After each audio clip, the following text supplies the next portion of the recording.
Hola my friends, I hope you're all doing well and welcome to this Warzone Ramblings where I'm going to be talking about 2023's hidden gem of a movie, Nefarious. Now for any of you who have not watched the Warzone Ramblings over on my main channel, just two main points of housekeeping. Number one, I don't have a script, which is why I call them a Warzone Wambling, because I literally just wamble over Warzone footage. And point number two being, if you've come to this channel to expect great amazing Warzone footage, you have come to the wrong channel because I am absolutely shit at this game. But anyway, back to the movie itself. Nefarious, to give you a brief outline, is a movie about a psychiatrist who goes to see an inmate who is on his last day before execution. And obviously his job, I'm just going to call him James, yeah, that's a psychiatrist's name, James, is to assess whether Edward, the inmate, is fit to be executed, because obviously if you execute a non-mental healthy person, it could be considered a little bit of a crime. So that's how it goes in and that's how it breaks down. But it turns out that Edward, the inmate, is claiming to be a demon. Now obviously from a psychiatrist point of view, this is quite interesting because it's a little bit of a breakdown to see if James can figure out whether this man is just putting this act on or whether he has dissociative identity disorder. Kind of like what you see with James McAvoy in Split, but there only being one extra personality. However, Edward, the scenes with Edward where he is Nefarious the demon and then occasionally switching him back to himself are kind of the highlights of this movie. I mean, there's a lot of highlights in this movie. However, it's the torture that Nefarious is putting Edward through, his host.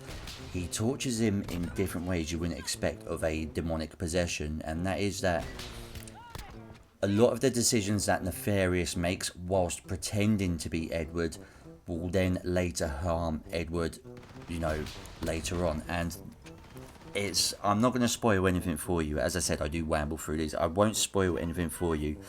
But the switch up that Sean Flannery does, who plays Edward and Nefarious, it's heartbreaking to watch because it's almost like Edward is a child and he just wants this demon gone. And his realizations of what Nefarious keeps doing to him is, I've got to admit, I mean, I love James McAvoy in Split. I mean, a lot of us should. He should have won an Oscar for that. But this kind of rivals it. It's nowhere near as intense as what James McAvoy does. But his switches, particularly in the scene just before the execution, where he's Edward and he's sort of sobbing. I'm, again, not going to give spoilers away.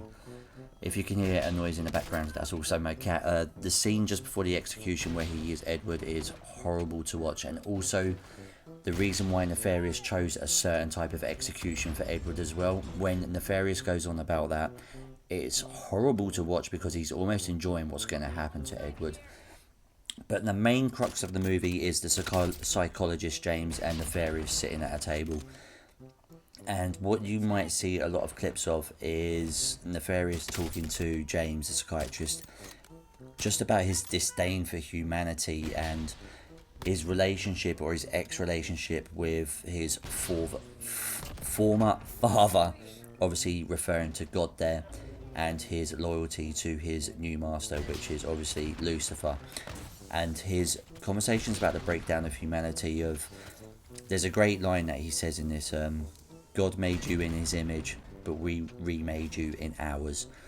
And he's talking about the decline in humanity, and it goes on the back and forth with James trying to stand up for humanity, saying things are a lot fairer now. We're fighting racism, we're fighting homophobia and all that. And I won't go into the rest of that conversation. You just need to watch it.